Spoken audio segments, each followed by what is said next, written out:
Welcome to the Think Factory podcast. We got one question for you.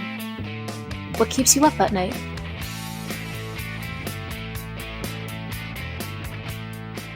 Welcome back to the Think Factory podcast, powered by OGC Solutions, and I'm your host, Chris Santomassimo. Once in a while, we get to go on the road and go on site to some interesting companies, and today is no exception. I'm actually here in Whippany, New Jersey, not far from our office at OGC Solutions, with the president of Nutra-Med Packaging, Kunal Gupta. Welcome to the podcast. Thank you. Great to be here. Thanks so much for spending some time with us. You know, as I said when we first got together, I don't know, maybe I'm just sort of a corporate geek or something, but I really get a charge out of, driving into these, light industrial parks like where you folks are in Whippany and seeing the beehive of activity, especially with Nutramed. So it is, you have to love manufacturing, which is something I've grown up in this business. I still get a thrill from getting on the shop floor, seeing the forklifts moving and pallet jacks moving around. I get that.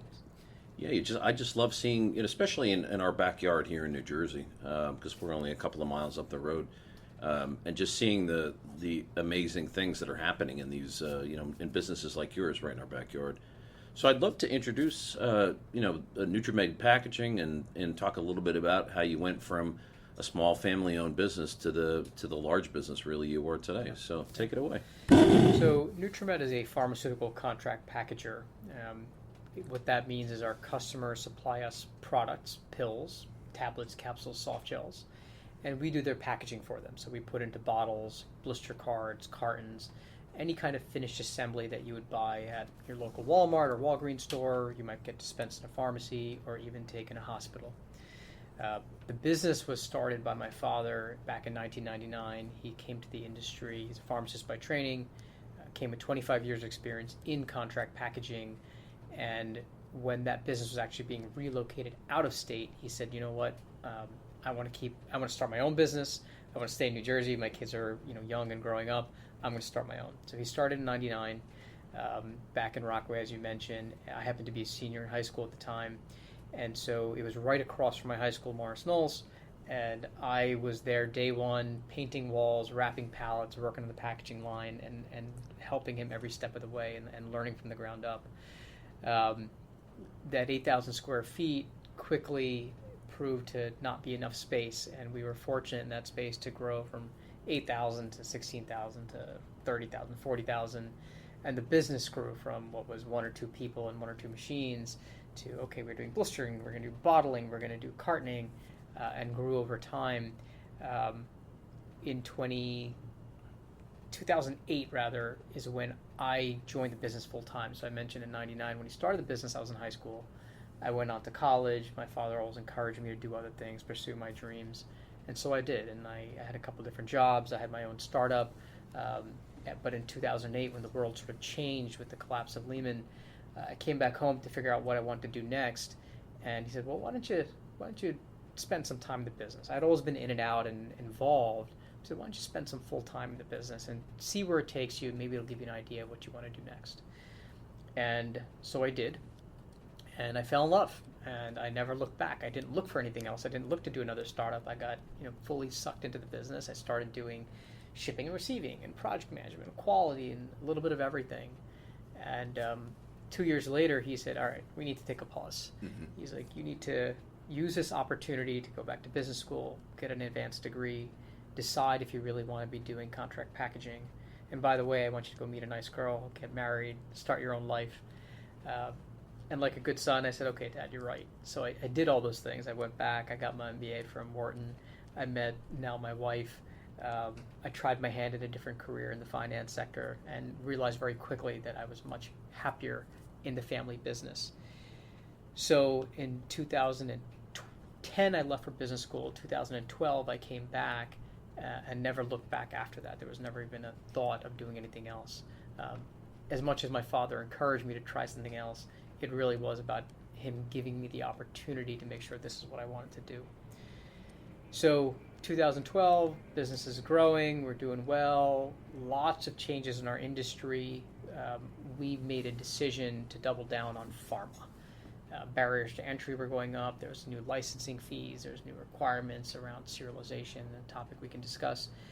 But we said, nope, this is what we want to do. We're going to invest in the business. We're going to continue to grow. And so we did. And we really started hitting our stride. And in 2016, we realized we'd outgrown our space. So at 16, we decided to look for more space. We found this beautiful building in Whippany, and we moved from 40,000 square feet in Rockaway to 100,000 square feet in Whippany. And we couldn't figure out why we were doing it, how we're going to fill this building. This might be crazy. What happens if this doesn't work out? But we said, you know what, let's take the risk. And we deliberately chose Whippany because we didn't want to leave New Jersey. We didn't want to leave the area. Our entire workforce lives in the area, and we wouldn't have gotten as far as we have then and now without that workforce. Yeah, that was one of the first topics that we talked about, was your culture and your workforce. Right. And you mentioned that your first employee still works for the company. Employee number one, who joined us when Dad had his first machine. And I can still remember this. I was there when they were setting it up. They had their first contract. We couldn't get the blister card quite straight and looking right. And we had heard of this gentleman who worked in the similar industry and was looking for work. And they just called him up, hey, do you mind stopping in? So we stopped in. And it was like a hammer and a screwdriver. And a couple minutes later, the machine was running and humming and doing what it was supposed to. And said, you're hired. And he's been with us ever since. And so many of our associates have been here for 20. We're a 25-year-old business. And the percentage, when you think about how many people we had in those early days, the retention that now has more than 20 years is unbelievable. That says a lot about a business, really. We are very lucky that people like to work here. They want to be here. They see opportunity to rise and grow. We have an individual who came here, first job in this country, no college education. Worked on the production floor, running a shrink wrap machine, kind of very basic entry-level job. And today he's one of our plant managers, has grown the ranks. He's done every job in the company. He's learned everything he knows here. And, he knows and does and can do anything, right? And we love those types of stories. There's a ton of folks in our senior leadership that have come from entry-level jobs in the company and worked their way up. And it's a beautiful thing, right? It's good for the company, it's good for the people, and I think that's one of the reasons people like to work here. They see the opportunity to not come here just for a job, but for a career, right? And we do right by them, and our team does right by us. Well, that says a lot to be able to promote from within rather than sort of keeping people running in place and having to go outside for your managers, your supervisors, plant managers. That says a lot about what kind of a system you have, for sure. Yeah, it has been a very positive aspect for us when people know and understand the business, and they've worked in different areas of the business. So you have that sort of natural cross-pollination, cross-functional pollination, where you have a guy from quality that's now working in production, you have a guy from production that's working in quality, or you have a person in shipping and receiving who went to project management. They understand multiple aspects of the business, and really what drives the business, what drives our customers. And again, I think that helps contribute to our success. What other kinds of things do you do to sort of prepare the person who started on the production floor to take that next step into a management role? So I don't know that any of our team members are ever quite ready. It's interesting, when they come to us, one of the first challenges they face is, I don't know if I'm ready to be the boss of people who I've worked with side by side. And we talked about how so many others have grown in the ranks within the organization. So one of the things we do is we identify talent early and who might be that person that we'll want to promote. And we try to buddy them up with someone who's either been in a similar role and grown, or whoever they're going to be reporting to at some point, to coach them, to guide them, and to ease them into that transition. So maybe if you're going to be the shift supervisor, before we get you there, we give you a smaller group, right? So get used to being in charge. So you're still working with your peers, but you've got a little bit added responsibility to say, well, you're going to be the lead guy in this room. Not necessarily additional money or anything like that, or title, just a little bit of extra responsibility. Or, hey, I want you to come in and report the results to me. So you get a little bit of responsibility, a taste of that. And you ease them into it. So when it's time to say, now you're going to be in charge of a larger audience, it's almost as if they've already been doing the job, right? So they're ready, they're well positioned, they're trained. There's always some anxiety when there's going to be this title and suddenly officially you've got these 10 people reporting into you. Mm-hmm. But when they look back, they say, I'm already really doing the job. Those people are ready. Those people that are reporting into them are supporting them. They're excited because this person's been doing the job and presumably been doing it well. And gained the trust of the people that report to him or her. And it's folks, like, as you said, they earn the trust because they know this person can do the job, has worked alongside of them. And so they understand when things are going not so well, there's an issue, they understand those concepts. They've been there alongside them every step of the way. And they've solved problems along the way, which is really what a supervisor is there for. That's right. Right. What I like about what you're saying, Kunal, is that it's very intentional. Mm-hmm. From the moment they start at the company, you're identifying these potential leaders for the future. Absolutely. Right. And I and our team always tell folks that, look, the sky is the limit here. There's no preconceived notion that you can only be this or you can only be that, whether it's within your functional area or cross-functional areas. We want people to be excited and happy and challenge themselves. I often have found, too, that sometimes, I look at it as first getting the right people on the bus, and then the second question is getting them in the right seats. So we find talent that sometimes we don't have the exact right match of a job for them, but we know that there's something there. There's that special spark. Let's get you into a role that you're qualified for and can work at, but that doesn't mean that's going to be your final home and destination. We also find that we've had to rotate people 3, 4, 5 different positions until we find the right one. So I never... But they're good people. But they're good people, yeah. Right? I never get frustrated, our team never gets frustrated when they don't quite meet expectations. I said, okay, well, maybe this wasn't quite the right role for you. Let's see what you did really well and what you liked and what you didn't like. And let's see what else we have within the organization. And that has really been important to our continued growth. Again, the team is happy, they appreciate it, and it's good for the business, right? If you try to rotate people in and out or constantly retraining and reteaching the business, that's a very difficult thing to support. It's expensive. It's also very expensive and time-consuming. For sure. So we really try to find good people, right? You might say it's easier, and I'm using air quotes around easier, when you've got a growing company, though, because you're creating those new opportunities as the company grows. This is also true. It gives us the ability to create positions that didn't exist before. Right. And sometimes the discussion with folks is, you just need to bear with me, right? We're not there yet. We don't have a need for this position yet.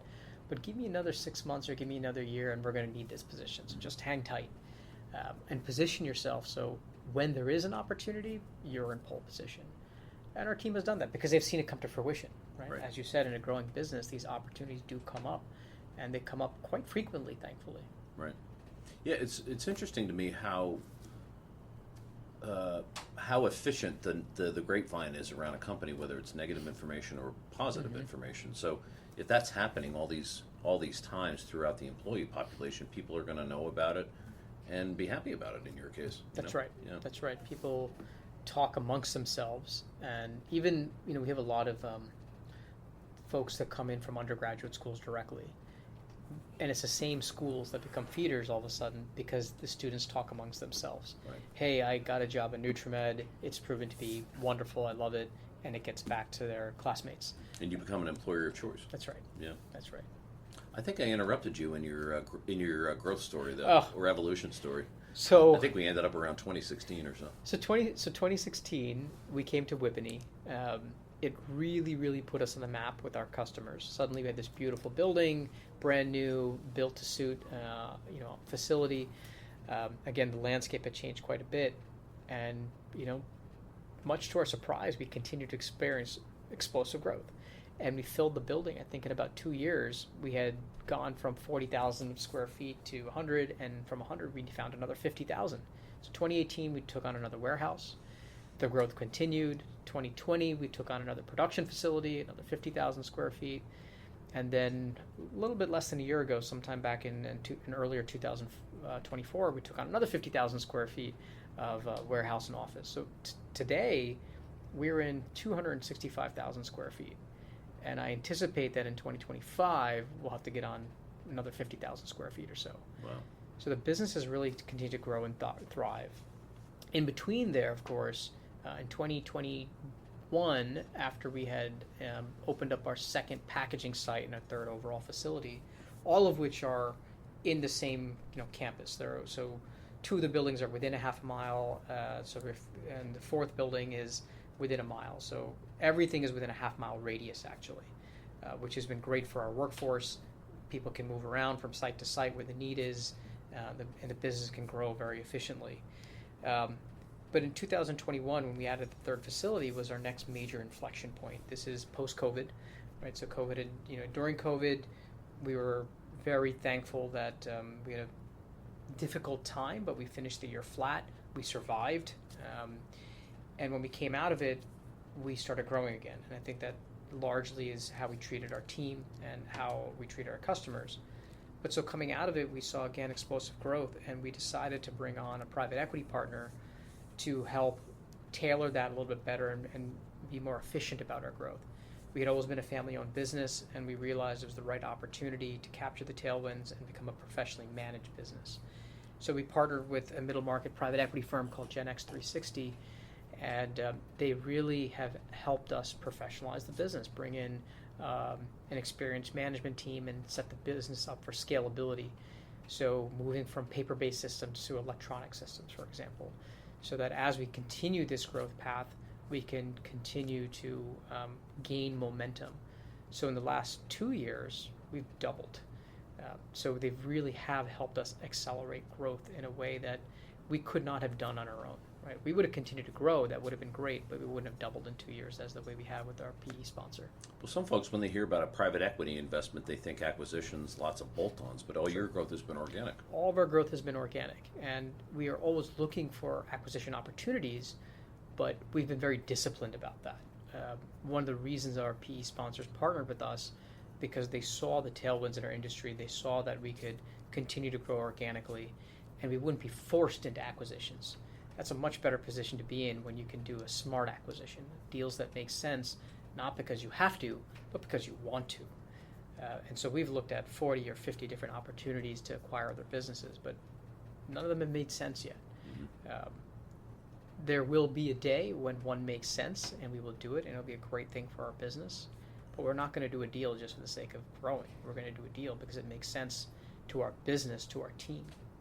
That's a healthy strategy, because you just said, some companies are forced into doing acquisitions because of that PE formula. There needs to be growth, mm-hmm. and they have to do it by bolt-ons because they can't get that, that momentum internally to do the organic growth. Mm-hmm. It's a really sweet position to be in, to be able to say no. That's right. Or no, thank you. That's right. We are very fortunate to have partners that believe in that and want to do it the right way. And we're fortunate to have a growing business that doesn't have to. Mm-hmm. Well, that's fantastic. So where else do you see the growth, Kunal? Organic or otherwise? So our organic growth has continued to be in the core contract packaging of oral solid dose products. So again, your tablets, soft gels, capsules. That industry continues to outsource and grow. Even with the growth of drug manufacturing overseas, what we see is you're not getting the finished turnkey product from India or China or wherever it may come from. You're getting the tablets, capsules, and soft gels. So you still need someone to package it. The population and the dynamics in the U.S. are, this space is not going away. We need our medications, and the use of the medications is only growing. So there's a natural tailwind of that growth in the contract packaging space. More outsourcing, more stuff coming from overseas that needs packaging, and domestic players as well are focusing more and more on what they're good at, right? They're good at manufacturing, they're going to manufacture. They're good at marketing, they're going to market and have their own brands. We're good at packaging, and that's where we package. Outside of contract packaging, the ecosystem in pharma is huge, right? And there are a lot of things that could potentially make sense to us. For example, like manufacturing or like distribution. Within packaging as well, there's other areas to get into that we haven't touched. So we package dietary supplements, we package pharmaceutical products, and within pharmaceutical products you have controlled substances. So we package some, but not all. We package list 1 chemicals, we do class 3, 4, and 5 drugs, but we don't do C2 drugs. So perhaps one day we'll get into C2s. We do some cold chain drugs that require refrigeration, but we don't do frozen products. We don't do injectables, we don't do liquids, we don't do powders.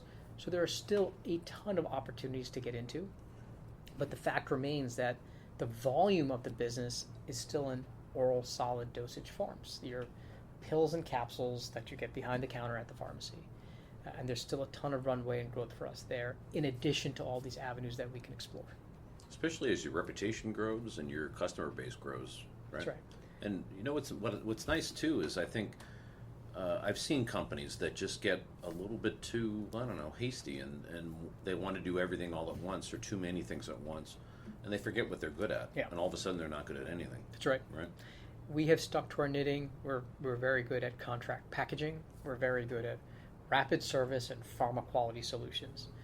And when we do expand into areas and we do take some growth initiatives, we always do so remembering who we are and what we're good at and what our core objectives are, right? That rapid service and that high level quality we never stray from that. So when we make an investment, I always ask our team, is this going to support our mission? If it's not, we really need to think long and hard, is this something we want to do? And if it does, then great, let's do it. Let's continue to do it.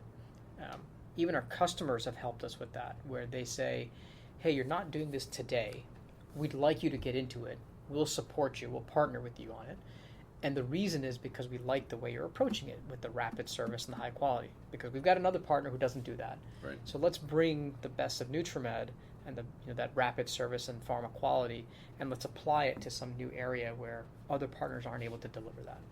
That's a great segue into the story we chatted about before we hit the record button, and that is one of the differentiators for Nutramed, which is the ability to respond and pivot quickly. That's right. So talk about that a little bit. So, I talked about our mission, which is this rapid service and pharma solutions, and let me layer that up with our vision, which is an order size of 1 and a turnaround of 1 day.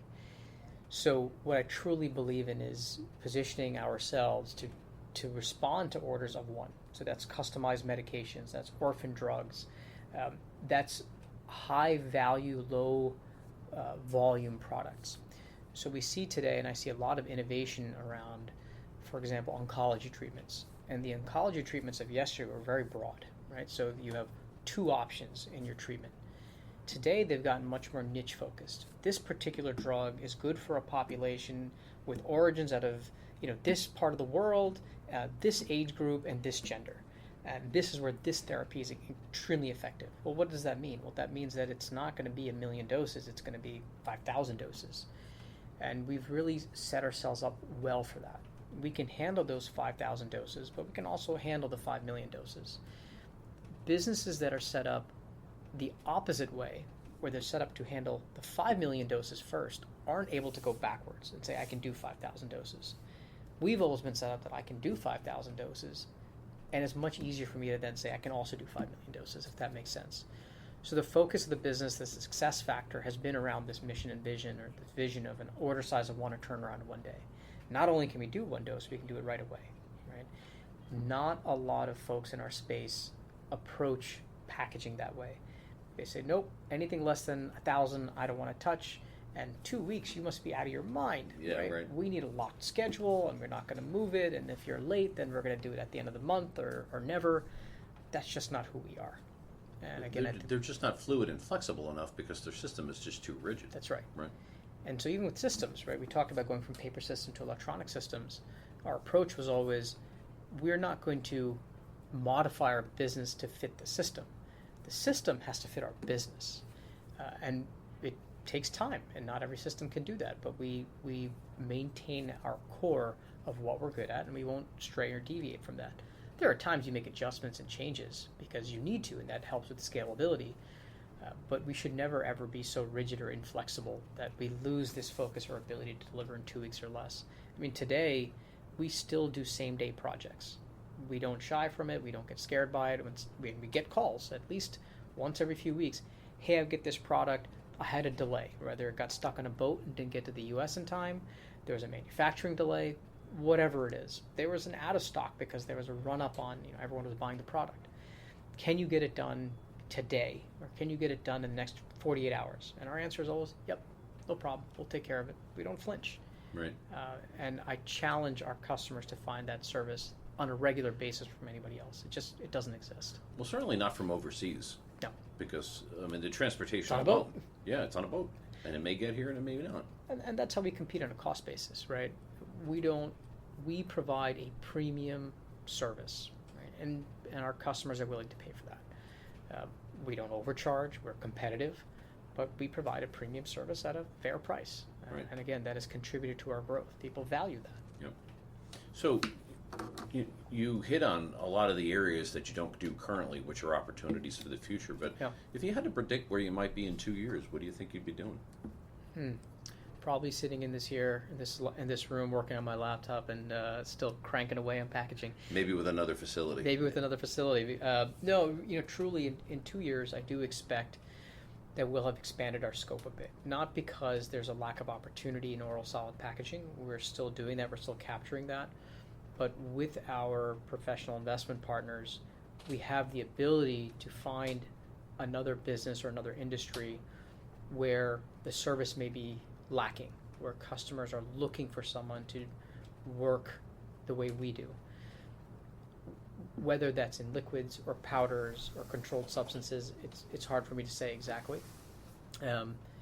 But we will have expanded our product offering. And some of that is driven by the customers, right? It's what are they asking for? We're not going to go into an area that people are getting out of, or that there's not a need, or there's someone already providing that service. Right. It's always got to be the opportunity. There's got to be an opportunity. And we see a few ahead of us. It's just now finding either the right partner to acquire, or deciding, nope, we're going to build it from scratch. But we will certainly continue to grow and expand into other areas, so we can be a full service provider, a pharma solutions provider to our customers. So more than just a packaging provider, but a pharma solutions provider. It's interesting because, the way I would characterize what I heard was you've got devoted customers who will come to you for a solution. Yes. They're in distress, it's chaos, another provider just isn't cutting it, or maybe their in-house department isn't cutting it. That's right. Right? And that's where the opportunity comes to you. Sometimes it gets delivered to you. You don't even find it. You're on your own. We're very fortunate that way, that as much as we talk about our team members here that are very loyal to us, our customers are as well. So customers 1 and 2 are just no longer in business. Customer number 3 is still a customer of ours, right? So from back, they were a customer in 2001. We still work with them today. We still have customers that literally package maybe 800 bottles, which is a very small order, once a year, maybe even once every other year. And when Monica, and I won't talk about her company, but when Monica comes in, I still greet her, I still say hello to her. She's just as valuable as that company, and she does maybe $1,000 of business with us. But there's other companies here that do millions of dollars of business, but she's just as important to us, right? Because that relationship is what matters. And what I was getting to is we have these relationships with our customers. Well, they will come to us for their needs. They're developing a new product, they're developing a new area. They'll say, hey, Nutramed, we want your help. We want you to partner. We know you're not doing this today, but we want you to get into this because you're the right partner for it. So there's an area of packaging called pre-filled syringes. So you can imagine, when you go to the doctor and they give you an injection, it's an empty syringe, they pull it from a vial, and then they give you a shot. Well, in certain situations, whether it's at-home use or in an emergency setting, you have pre-filled syringes where they're preloaded with the medication, it's already a measured dose, and you take that. And there's a whole cottage piece of that around the labeling of that. It has to be very, very high precision. Not a lot of folks do it, and certainly not a lot of folks do it well. One of our customers came to us and said, this is the future of our business. We're getting more and more into this, and we want Nutramed to be on that journey with us. So we've been working together over the past couple of years, developing the right equipment and systems, processes to support them in it. So that's one of the ways we've continued to grow. It's directly from our customers who have been loyal to us and take us with them on their journey, right? Which is pretty cool. I think so. Yeah, just for a customer to be able to invest in you because they know you've invested in them. That's where the synergy comes, and that's where the growth obviously comes from, right? Sometimes from folks you don't expect, sometimes you don't even remember. We do get calls periodically. Hey, I worked with you when I was at company such and such 10 years ago. Well, today I'm at company such and such, and I need a partner for this, and I'd love to work with you. And that's the best kind of call, isn't it? We love that, right? And to your point, sometimes it just gets hand delivered, in a basket to us, and it's all because of the relationship and how we treat people. Right. Well, you've invested in it for 20-something years at this point, so it's nice to get the results of it. Absolutely. For sure. Absolutely. I have to say, too bad we're not on video because ever since we started talking about the company, you've had a smile on your face. I love what I do. Yeah, it shows. You know, the what I still love the most, but it's changed. The part I loved most about the business was working with my dad every single day. When I started working with him in 2008, it wasn't easy, right? And we talk about family businesses. I'm sure you've talked to others, and some do very well and succeed, and some don't. And it's usually a challenge amongst family members.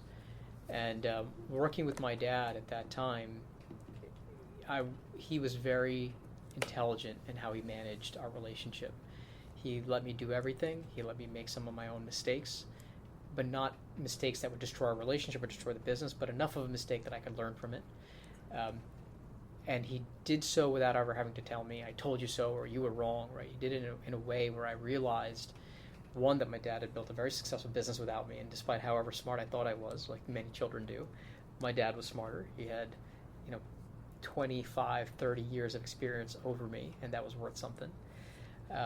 But he also showed me how he supported me, right, and wanted me to do well and wanted me to grow, and how he would teach me.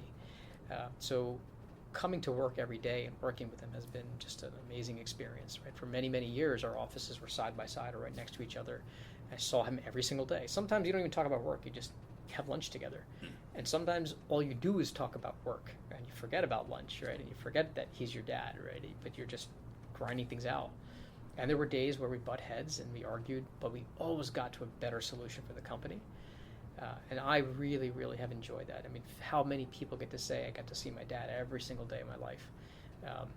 So when we went through our transaction and I took over as CEO, and my father, decided to start working on his retirement, that has been a big change for me. Not seeing him every day anymore, at work. But the nice thing is he's still dad, right? And he's still got 25 plus years of experience on me. He always will. So I still call him up for challenges or just to bounce ideas off of someone. That has really been great. And going back to your original point about smiling, yeah, I just love what I do. I love coming to work. I know we're impacting patient lives, right? We're in the business of saving lives. Whatever small role we play in that is our business. We're in pharmaceuticals. And we have 800 people here that depend on this business for their livelihood. They're also our patients. And when they are happy, I'm happy, right? And they're smiling too. If you go out in our lobby area here, in our office area here, people are smiling. They're happy to be here. That makes me happy. Well, you've also talked about the culture here and the ability for folks to rise up from even the most, ground floor, entry-level job into a management role, and I think that's important. That's right.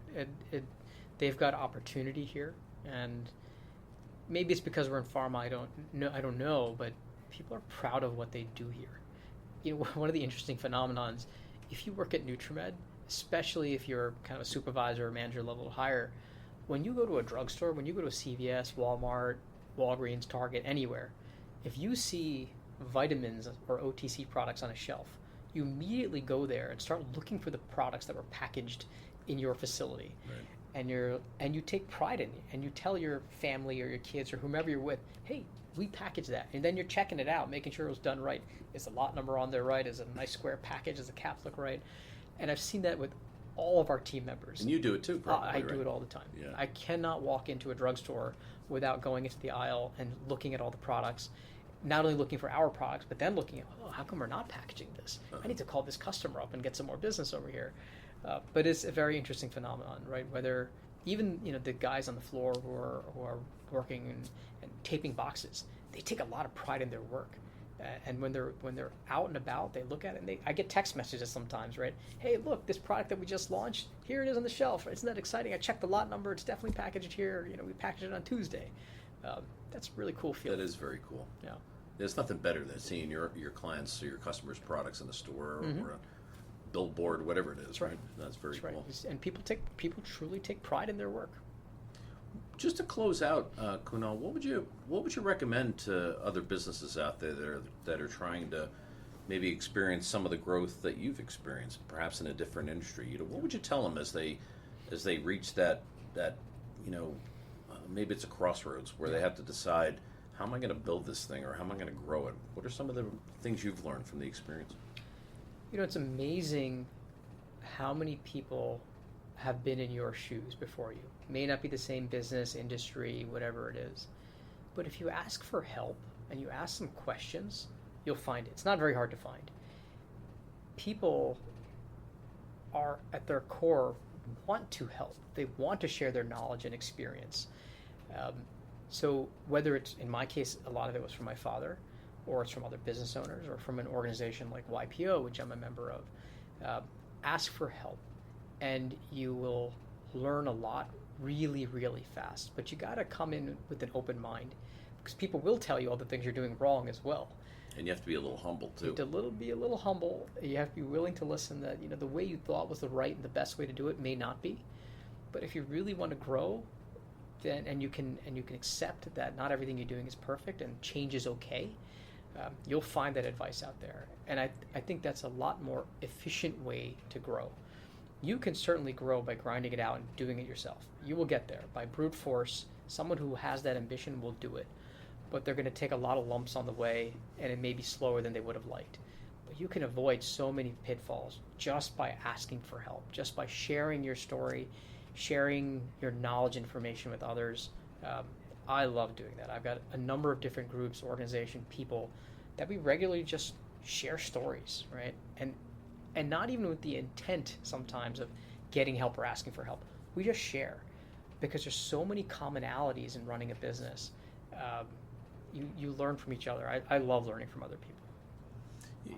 And I think you're right about that. You'd be surprised at how ready most people are to try and help somebody, even if they're in the same industry. Maybe they're competing even. Sure. Right? Yeah, and even that, when we meet with competitors, we may not share all of our secrets. No, you won't share their secret sauce, maybe. But. Yeah, but we're all friendly. We all help each other, and there are opportunities sometimes that aren't a fit for us, but they're a good fit for a competitor. Why not? At the end of the day, if I'm helping the consumer, I'm helping my customer, it's a good thing to do.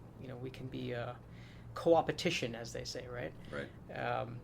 So yeah, I really do believe in asking for help and seeking other sources and knowledge sharing. I think that's been really a huge factor in our success.